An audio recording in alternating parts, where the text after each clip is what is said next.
The First Amendment to the U.S. Constitution guarantees freedom of speech, a cornerstone of American democracy. This right, however, is not absolute. While it protects a vast range of expression, certain categories of speech receive less protection or no protection at all. Understanding this balance between protection and limitation is crucial for exercising this fundamental right responsibly and effectively. The core principle of free speech is the protection of the marketplace of ideas. The Supreme Court has consistently held that the free exchange of information and opinions, even those unpopular or offensive, is essential for a healthy democracy. This allows for the open debate of ideas, the challenge of prevailing norms, and the eventual triumph of truth through the process of public discourse. This concept, while seemingly straightforward, has been subject to considerable interpretation and reinterpretation throughout American history, especially in light of evolving societal norms and technological advancements. Protected speech encompasses a wide array of expression, including political speech, artistic expression, religious expression, and even offensive or unpopular views. Political speech, often considered the most highly protected form of speech, allows individuals to criticize the government, advocate for political change, and participate in public discourse without fear of censorship or reprisal. This protection extends to protests, demonstrations, and the dissemination of political information through various media, including print, broadcast, and the Internet.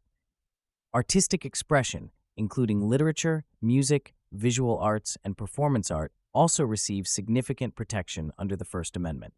This protection allows artists to express themselves creatively without government interference, even if their work is controversial or challenges societal norms.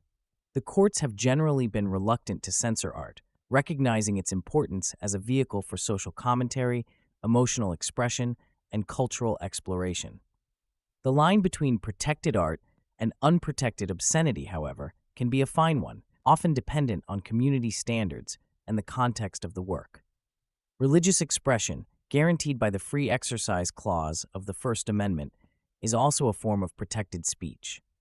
Individuals are free to practice their religion, express their beliefs, and engage in religious activities without government interference.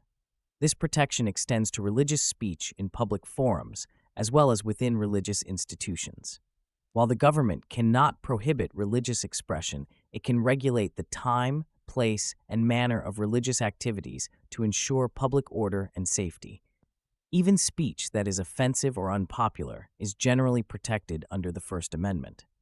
The Supreme Court has repeatedly emphasized that the protection of free speech extends to views that many find objectionable or even hateful. This principle is based on the understanding that restricting unpopular speech could lead to censorship of other ideas and ultimately threaten free expression as a whole.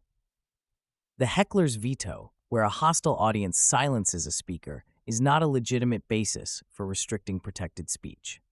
However, the protection of free speech is not unlimited. The Supreme Court has identified several categories of speech that receive less protection or no protection at all. These categories are based on the potential harm these types of speech could cause, such as incitement to violence, defamation, obscenity, and fighting words. Incitement to violence refers to speech that directly incites imminent lawless action.